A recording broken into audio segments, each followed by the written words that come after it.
She had 3 seconds to decide.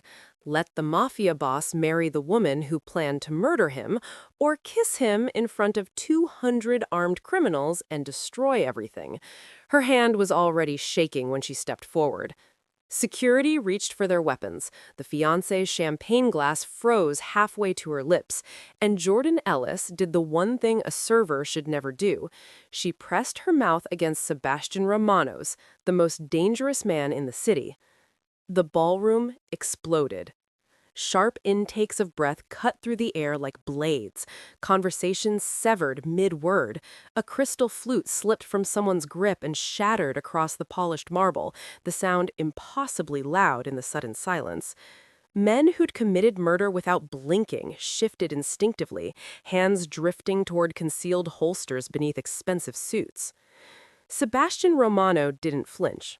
He stood motionless in his immaculate black tuxedo, towering and composed, the center of gravity in a room full of predators, and suddenly, inexplicably, the center of scandal. The kiss lasted barely 2 seconds, but in those seconds, Jordan felt the full, crushing weight of what she'd done collapse into her chest. She was going to die. She knew it with bone-deep certainty, the kind that made her knees weak and her vision blur at the edges. As she pulled back, her lips barely leaving his, she pressed something small and warm into his palm. Her phone, still recording. Her mouth brushed his ear, her voice low and desperate, trembling despite every effort to sound steady. "Watch it. Don't react." Hands seized her immediately. Security wrenched her backwards so violently she stumbled, her sensible work shoes sliding on the marble. Someone barked her name, sharp, accusatory. Someone else cursed in Italian, the words unmistakable even if she couldn't translate them.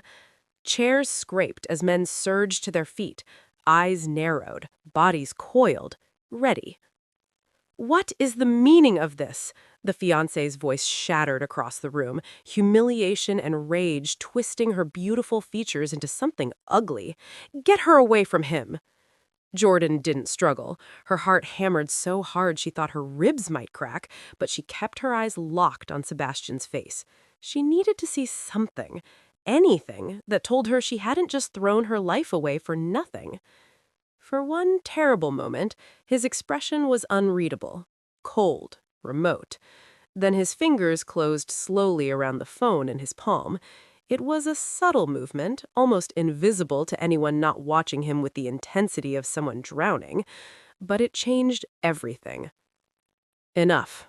His voice was quiet, controlled, lethal, the kind of voice that didn't need volume to command obedience. The room fell silent so abruptly it felt like a physical force. "Let her go." The guards holding Jordan hesitated. One of them, broad-shouldered, scarred, spoke carefully. "Sir, she assaulted you in front of—" Sebastian turned his head slightly, and his gaze cut through the man like a knife through silk. "I said," he repeated, each word deliberate and cold as winter, "let her go." They released her, instantly. Her arms dropped to her sides, her wrists aching where fingers had dug in. A ripple of shock moved through the crowd like a living thing. Whispers erupted. Heads turned. The fiancée stared at Sebastian, disbelief etched across her face, her perfectly applied lipstick suddenly too bright against her paling skin. "Sebastian, you can't be serious right now." But he wasn't looking at her. He was looking at Jordan, his dark eyes unreadable, the phone still concealed in his hand. And in that suspended moment, with 200 criminals watching and her entire body shaking from adrenaline, Jordan realized something terrifying. She'd just bound herself to Sebastian Romano in ways she couldn't even begin to understand. The party was over, and her life would never be the same. Jordan had perfected the art of being invisible. Keep your head down, move efficiently, never make eye contact. For 3 months, it had kept Marcus from finding her, kept her alive in a city that felt increasingly like a trap with no exits. Tonight was supposed to be simple. Serve champagne at an engagement party for people who could afford to rent out the entire Metropolitan Ballroom, collect her pay, disappear before anyone remembered her face. She'd done it a dozen times since arriving in the city, drifting between catering companies that didn't ask questions about gaps in employment history. But nothing about Sebastian Romano's engagement party was simple. She first saw the fiancé near the powder room hallway, speaking in low, urgent tones on her phone. Jordan had been carrying a tray of empty glasses, moving past with practiced invisibility, when the woman's words stopped her cold. After the wedding. It has to be after the wedding. A soft, cold laugh. Accidents happen all the time, and with everything in my name, the transition will be seamless. His own people will help us divide the territory before. Jordan's hands tightened on the tray. Her phone was already recording in her apron pocket, a habit born from months of documenting Marcus's threats, preparing for restraining orders that never seemed to matter. She kept walking, her pulse thundering in her ears, her mind racing. The elegant woman in white lace was planning to murder Sebastian Romano, the man whose presence commanded silence, whose enemies disappeared, who stood at the center of the ballroom accepting congratulations from 200 armed criminals, completely unaware that his fiancée was planning his execution. Jordan could walk away. Should walk away. She'd spent months learning that survival meant staying silent, staying small, staying invisible. Speaking up got you hurt. Speaking up got you killed. But she kept seeing Sebastian's face when he'd smiled earlier, unguarded for just a moment, and she knew with sickening certainty that these people would carve up his empire before his body was cold. Her hands were shaking as she pulled out her phone, checked the recording, and made a decision that defied every survival instinct she'd honed. She had 3 seconds before security noticed her moving towards him. 3 seconds to choose between silence and courage. 3 seconds to destroy everything. Jordan stepped forward, her server's uniform suddenly feeling like armor, and closed the distance to the most dangerous man in the city. When her lips touched his, the world exploded. The private room was smaller than Jordan expected. Elegant, like everything else in Sebastian Romano's world. Leather chairs, dark wood paneling, a single lamp casting amber light across surfaces that probably cost more than she'd earned in a year. But the locked door and the 2 armed men standing outside made it unmistakably a cage. Sebastian stood by the window, his back to her, phone in hand. She could see the screen's glow reflecting against the glass, knew he was watching the recording, listening to his fiancé's voice plan his murder with the casual efficiency of someone ordering dinner. When he finally turned, his expression was unreadable, cold, assessing, the kind of look that made powerful men confess to things they'd never admitted to anyone. Why? His voice was quiet, controlled, more dangerous than shouting. Why would a server risk her life to warn me? Jordan's throat was dry, her hands still trembled, adrenaline crashing through her system in waves that made her knees weak. But she'd made her choice in that ballroom, and she wouldn't lie now. Because I couldn't live with staying silent. The words came out steadier than she expected. I heard her on the phone. I was recording. I always record things now. She stopped herself, realizing how insane that sounded. The recording was planned. The kiss was panic. I had seconds, and I didn't know how else to get you to listen without getting shot. Always record things. He repeated it slowly, like he was solving a puzzle. Why? Jordan's jaw tightened. This was the part that made her pathetic, the part that proved she was exactly what Marcus always said, weak, helpless, running from problems instead of facing them. I'm running from someone, an ex-boyfriend named Marcus. He won't accept that it's over. He tracks me, threatens me, shows up at my jobs until I have to leave. She forced herself to meet Sebastian's eyes. I've been invisible for 3 months. Tonight, I couldn't watch someone else get blindsided by someone they trusted. Something shifted in his expression. Not quite sympathy. She didn't think Sebastian Romano did sympathy, but recognition. Understanding, maybe. He studied her for a long moment, and Jordan felt the weight of his attention like a physical thing. You calculated the risk, he said finally. Knew that kiss would cause chaos. Knew I'd either kill you or listen, and you did it anyway. It wasn't a question, but Jordan nodded. Sebastian crossed the room, and every instinct screamed at her to step back, but she held her ground. He stopped close enough that she could see the flecks of gold in his dark eyes, close enough to be threatening without touching her. "You saved my life," he said quietly, "which means you are now under my protection." Jordan's breath caught. "What?" "You're not invisible anymore, Jordan Ellis. You kissed me in front of 200 criminals. My former fiancé will want you dead. Her co-conspirators will want you dead. And your Marcus?" His mouth curved into something that wasn't quite a smile. "He's the least of your problems now." The words settled over her like a sentence.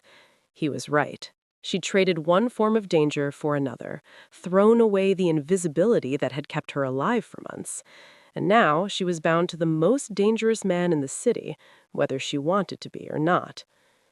"I didn't ask for your protection," she whispered. "No," agreed Sebastian, "but you have it anyway." The penthouse overlooked the city like a throne room overlooked a kingdom. Floor-to-ceiling windows revealed glittering lights stretching to the horizon, but Jordan barely noticed. She was too focused on the armed men stationed at every entrance, the security cameras embedded in corners, the reinforced door that had sealed behind them with a sound like a vault closing.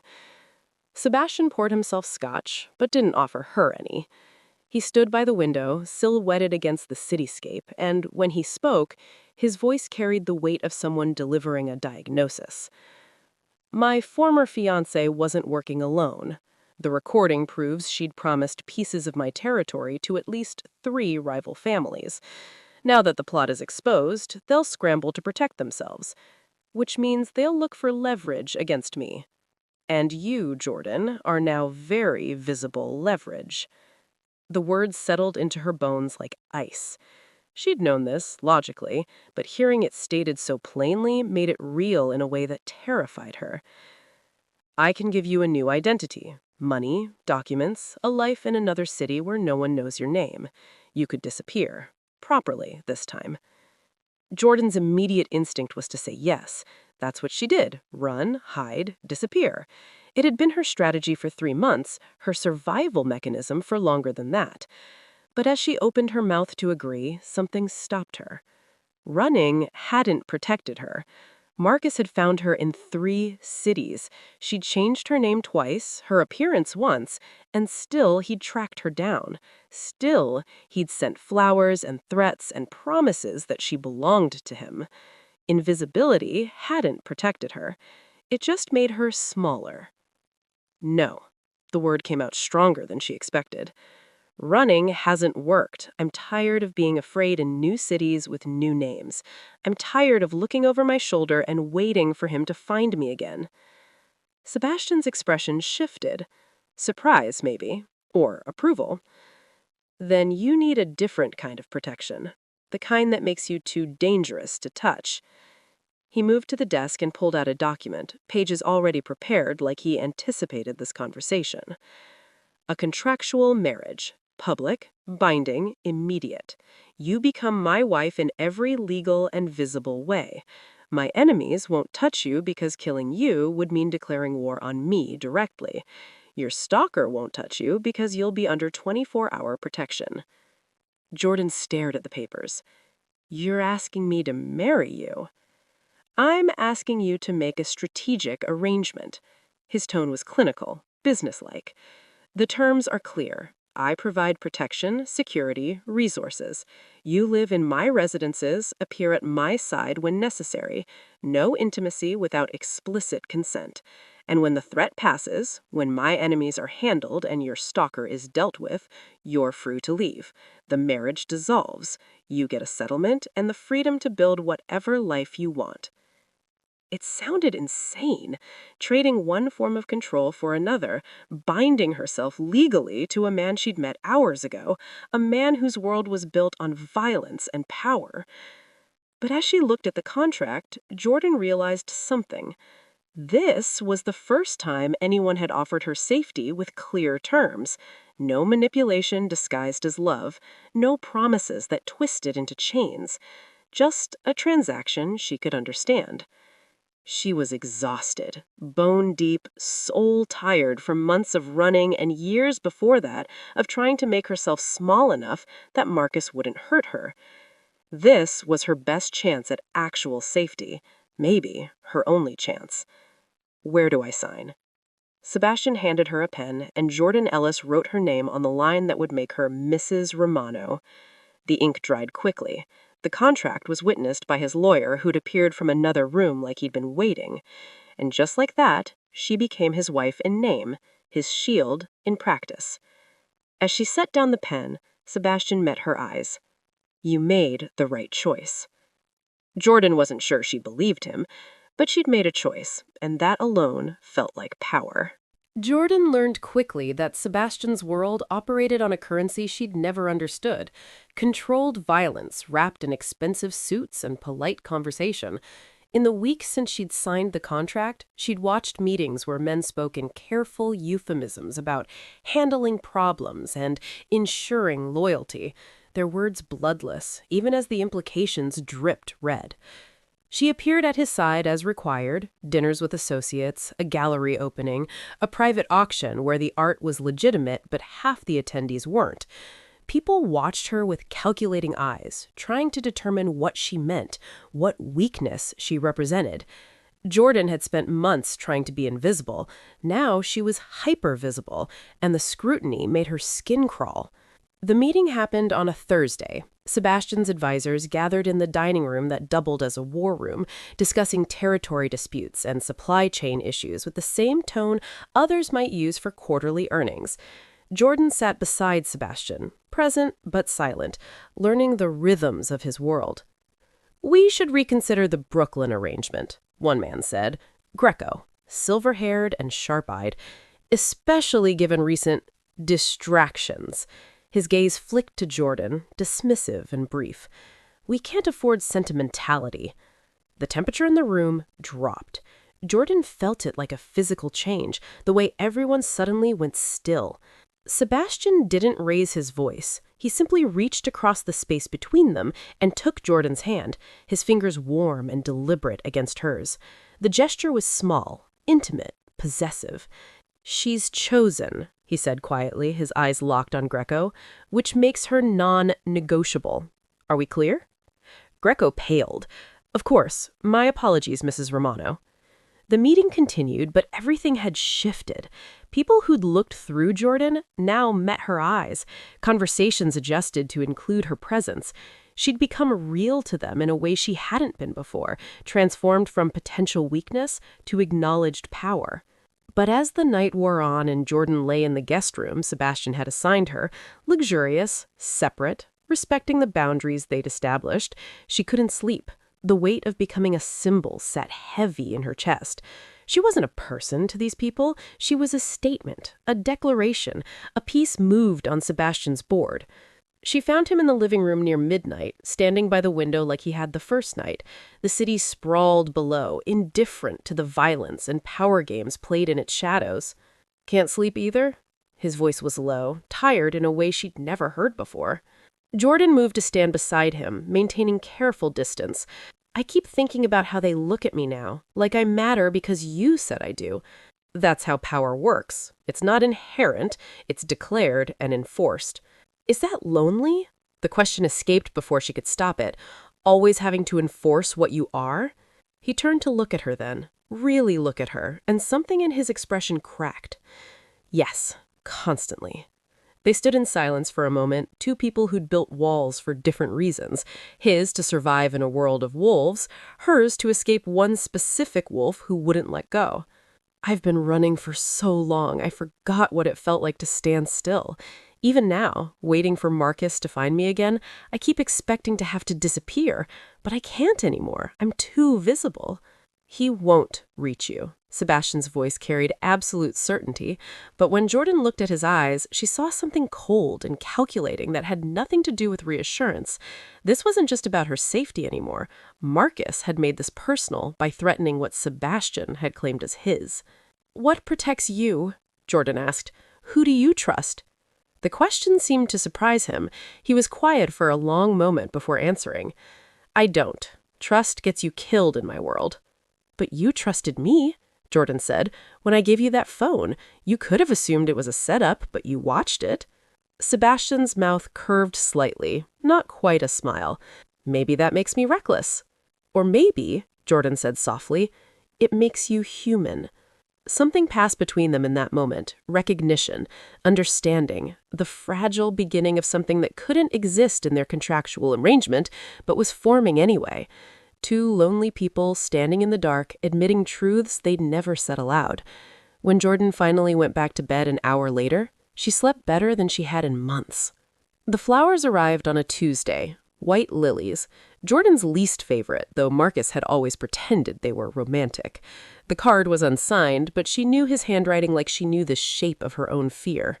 You can't hide behind him forever. You still belong to me. Jordan's hands shook so violently she dropped the card. It fluttered to the marble floor of Sebastian's foyer, innocent as snow, deadly as poison.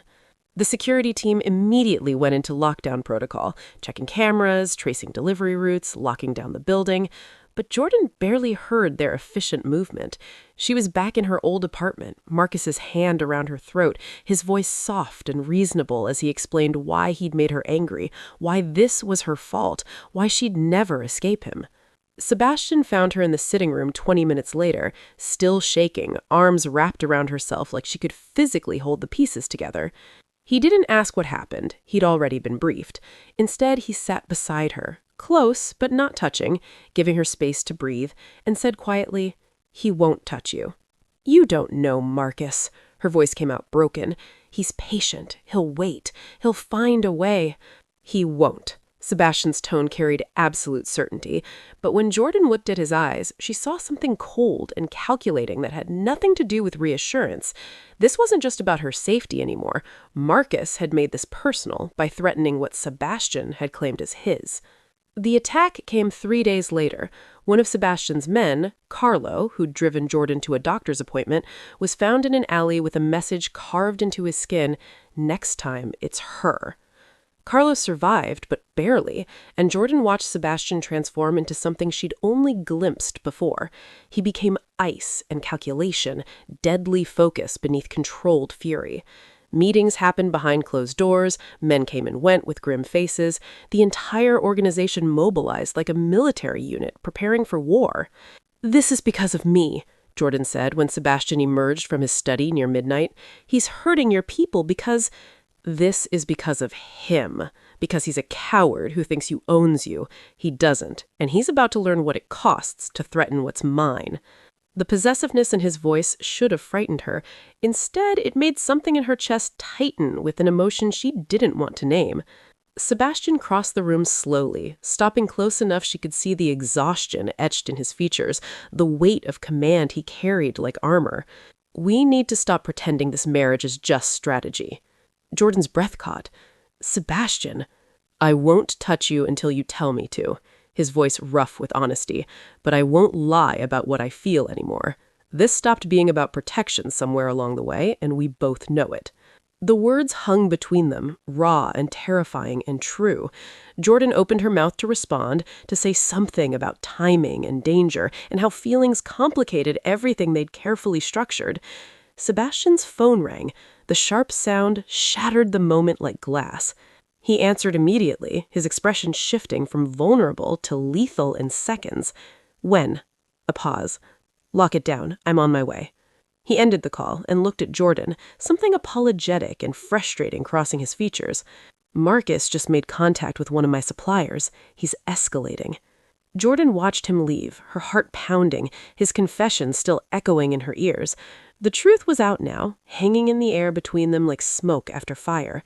This had stopped being about protection for both of them, and that made everything infinitely more dangerous. The flowers arrived at Jordan's old workplace 4 days later, the cafe where she'd worked before everything fell apart, where her former coworkers still remembered her as the quiet girl who always took the early shift. White roses this time, arranged in a pattern that spelled her name. The manager called Sebastian's security line. By the time Jordan heard about it, the flowers had been photographed, cataloged, and destroyed. But the message was clear. Marcus knew everywhere she'd been, every place she thought was safe, every piece of her old life was exposed, vulnerable, weaponized. Jordan held it together through the security briefing, through the careful explanations of how they'd trace the order, increase surveillance, tighten protocols.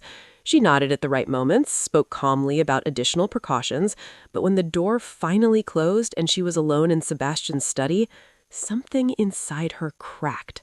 "He'll never stop." Her voice broke on the words. "I could run to the other side of the world and he'd find me. I could change everything about myself and he'd still know. He'll never let me go." The tears came then, years of fear and exhaustion pouring out in shaking sobs. She'd held it together for so long, through months of running, through the impossible choice at the engagement party, through becoming Mrs. Romano in name and symbol. But this felt like proof that nothing would ever be enough. Marcus would always find a way. Sebastian crossed the room and pulled her into his arms, not possessively this time, not as a display of ownership, but as shelter. His hands were careful on her back, his voice low and steady as he murmured that she was safe, that he wouldn't let Marcus touch her, that this would end. Jordan pressed her face against his chest and let herself break, let herself be held by someone who didn't demand she be smaller or quieter or less. And gradually, as her breathing steadied and the tears slowed, she became aware of how perfectly she fit against him, how his Bart heart was strong and steady beneath her ear, how his restraint, his careful way of holding her, never pushing, never taking more than she offered, made her feel safer than any contract or security team ever could. She pulled back slightly and the photo arrived at 3:47 a.m., delivered to Sebastian's private number through channels his security team was still trying to trace. Jordan woke to his sudden stillness beside her, the way his entire body went rigid as he stared at his phone screen. "What is it?" she asked, already knowing from the ice in his expression that something terrible had happened. He didn't answer immediately. Instead, he turned the phone toward her, and Jordan's world collapsed. Her sister, Lily, 22 years old, tied to a chair in what looked like a basement. Her lip was split and bleeding. A bruise was already forming across her cheekbone. But her eyes, terrified and furious simultaneously, were unmistakably alive. The message beneath the photo was simple. "Come alone, or she dies. You have 6 hours." Jordan couldn't breathe. The room tilted, and if Sebastian hadn't caught her arm, she would have fallen. "No, no, no, no. Lily doesn't have anything to do with this. She's just a student. She doesn't—" Her voice broke. "I have to go. I have to go right now." "You're not going anywhere." Sebastian's voice was steel. "He'll kill her. If I don't show up, he'll kill her just to prove he can. I have to." "You'll die." Sebastian stood, his presence filling the room like a storm about to break. "The moment you arrive alone, he'll kill you both. This isn't negotiation, Jordan. It's execution." "Then what am I supposed to do?" Tears streamed down her face. "Let him murder my sister because I was stupid enough to think I could escape him?" Sebastian pulled her close, his hands firm on her shoulders. "I won't lose you. I won't lose her. Do you understand me?" Jordan looked up at him, seeing the absolute certainty in his eyes, the cold calculation already forming. He was planning something, mobilizing resources, treating this like the tactical problem it was, while her entire world was burning. "Promise me something," she whispered. "Don't kill him just because you're angry. Don't do it for me." Sebastian's expression went carefully blank. "Jordan, promise me," she insisted, even knowing it was futile. "I don't want more blood on your hands because of me. I don't want you to become more of what you're trying to leave behind." He cupped her face, and the tenderness in the gesture made her chest ache. "I'll kill him because he deserves it," he said quietly. "Because he's a monster who's terrorized you for years, who's now hurt an innocent woman to get to you. This isn't anger, Jordan. It's justice." The words should have frightened her. She'd spent weeks watching Sebastian's world operate, seeing the violence beneath the polite surfaces, understanding that his power was built on blood. but she'd also seen him choose gentleness with her, seen him building an exit from his empire, seen him transform from untouchable to human. This was the collision between who he was trying to become and who he'd had to be to survive, and she was asking him to choose peace when violence was the only language Marcus understood. "Bring her back," whispered Jordan. "Whatever it takes, just bring her back." Sebastian kissed her forehead. "I will." He left within 10 minutes, moving with terrifying efficiency. Men appeared, some she recognized, others she didn't, all armed, all grim-faced. They spoke in code about locations and tactical approaches. Sebastian transformed before her eyes into the man who commanded criminal empires, whose enemies knew better than to move against him openly. And Jordan was left in the empty penthouse watching the sun rise over a city that suddenly felt impossibly large and hostile, praying to anyone who might listen that she wouldn't lose her sister or the man she'd somehow fallen in love with in the space of a few catastrophic weeks. The waiting was its own kind of violence. Chapter 8. Blood and Resolution. Sebastian found Marcus in a warehouse near the docks, exactly where his intelligence had predicted. The building was abandoned, perfect for someone who wanted privacy for violence. Marcus had always been predictable in his cruelty. He walked in alone, hands visible, no visible weapons, playing the role Marcus expected, the desperate man willing to trade himself for the hostages. Behind him, the door swung shut with hollow finality. Marcus stood in the center of the space, Lily tied to a chair 10 feet behind him. The young woman's eyes widened when she saw Sebastian, fear and desperate hope warring across her bruised features. "Where is she?" Marcus demanded, his voice carrying the same reasonable tone Jordan had described, the tone that preceded violence. "Where's Jordan?" "Safe," Sebastian replied calmly, "which is more than I can say for you." Marcus laughed, pulling a gun from his waistband. "You came alone to threaten me? You really are." The shadows moved. Sebastian's men emerged from every corner, every doorway, every concealed position they'd occupied for the past hour. 12 armed professionals appearing like smoke made solid, weapons trained on Marcus with lethal precision. Marcus's face went white.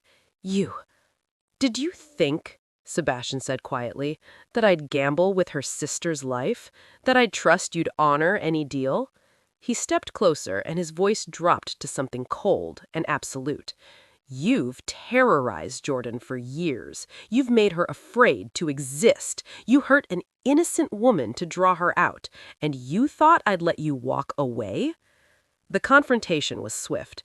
Marcus tried to use Lily as leverage, but Sebastian's sniper took the shot before Marcus's finger touched the trigger.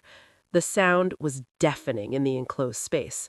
Marcus dropped, and the threat that had haunted Jordan for years ended in seconds of calculated violence. Sebastian himself untied Lily, speaking to her in low, reassuring tones as his men secured the scene. She was already on a plane 2 hours later, new identity prepared, security team assigned, heading towards a life where Marcus's ghost couldn't follow. When Sebastian finally returned to the penthouse as dawn broke properly over the city, Jordan was standing by the window. She turned when the door opened, her face pale, eyes searching his for answers she was terrified to hear. "Lily's safe," he said immediately. "She's on a plane. New name, new city, protection. She'll call you when she lands." Jordan's knees buckled. Sebastian caught her as she collapsed into sobs, grief and relief tangled so completely she couldn't separate them. He held her while she shook, while years of fear poured out, while she mourned the violence that had saved her sister and ended the nightmare. "I didn't want this blood on you," she whispered against his chest. "I didn't want you to have to—" "It already was there," Sebastian interrupted gently. "You didn't put it there. I chose this life long before you met me." She pulled back to look at him, tears still streaming.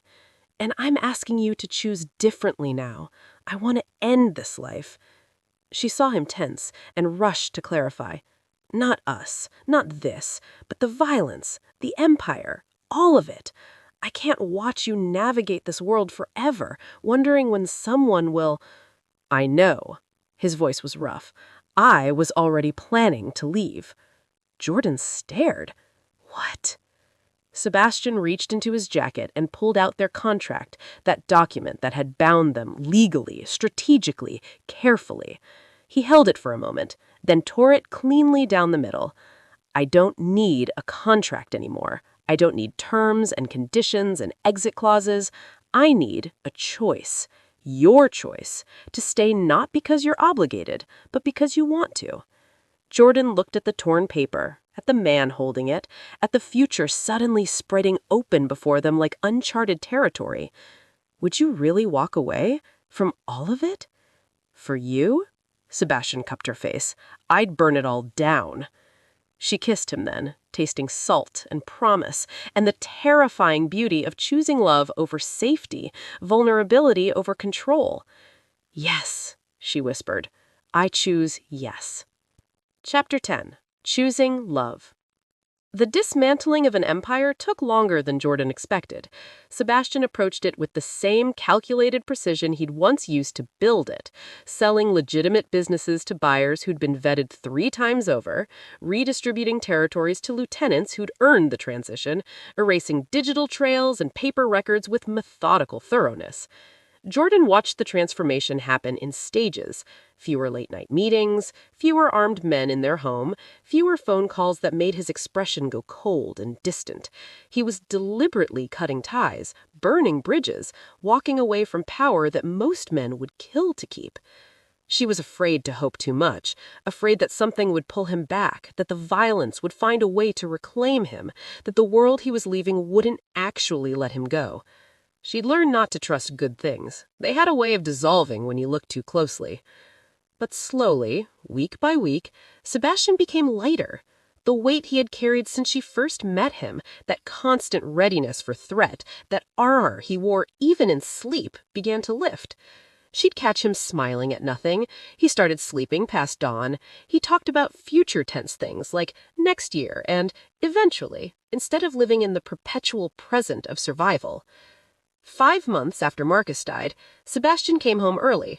Jordan was reading on the couch, and she looked up when the door entered, immediately checking his expression for signs of crisis. Instead, he looked peaceful. I'm done, he said simply, sitting beside her. Signed the last papers this morning. The transition is complete. He took her hand. I want a future that doesn't require you to look over your shoulder, that doesn't involve armed security and coded conversations, just life. Normal, boring, safe life. Jordan's felt tears prick her eyes. Are you sure? Sebastian, you built all of that. If you're doing this because you think I need you to? I'm doing this because I want to, he interrupted. Because I've spent 15 years surviving and I'm ready to actually live. He cupped her face. I love you. Not because you saved my life at the party, not because of trauma or convenience or strategic arrangement. I love you because you're brave enough to speak up when staying silent would be safer, because you chose to stand beside me even when it would have been easier to run, because being with you makes me want to be better than I was. Jordan kissed him, tasting salt and certainty. I love you too, for real. Not because you protected me or because I needed saving, because you learned to be gentle when your world only taught you violence, because you chose to walk away from power when you could have kept it, because loving you makes me braver. They had a real wedding 6 weeks later, not the extravagant display their contractual marriage had been, with hundreds of witnesses and strategic implications. This was small. Just Lily, recovered and smiling, a handful of Sebastian's former men who'd become genuine friends, and a simple ceremony in a garden where the only power play was deciding whether to serve champagne or wine. Jordan wore a dress she'd chosen herself. Sebastian wore a suit without tactical considerations. They said vows they'd written, honest promises about choosing each other daily, about building something new together, about courage and trust and the hard work of love. When they danced that evening beneath strings of soft lights, Jordan rested her head on Sebastian's shoulder and felt something she'd spent years believing was impossible. Peace. Real, deep, earned peace. The woman who'd had 3 seconds to decide had chosen courage over silence, and in doing so, she'd saved not just Sebastian's life, but her own. Sometimes the bravest thing you can do isn't fighting or running. Sometimes it's speaking up when silence would be safer. Sometimes it's kissing the most dangerous man in the city and changing everything. Jordan had made her choice, and it had led her here, to safety, to love, to a future she'd stopped believing was possible. So let me ask you, would you have stayed silent, or would you have risked everything to save him? Drop your answer in the comments below. And if you enjoyed Jordan and Sebastian's story, don't forget to like, subscribe, and share, because more powerful, heart-pounding stories like this are coming your way. Thank you for listening, and welcome to a new year of stories about courage, love, and the impossible choices that change everything.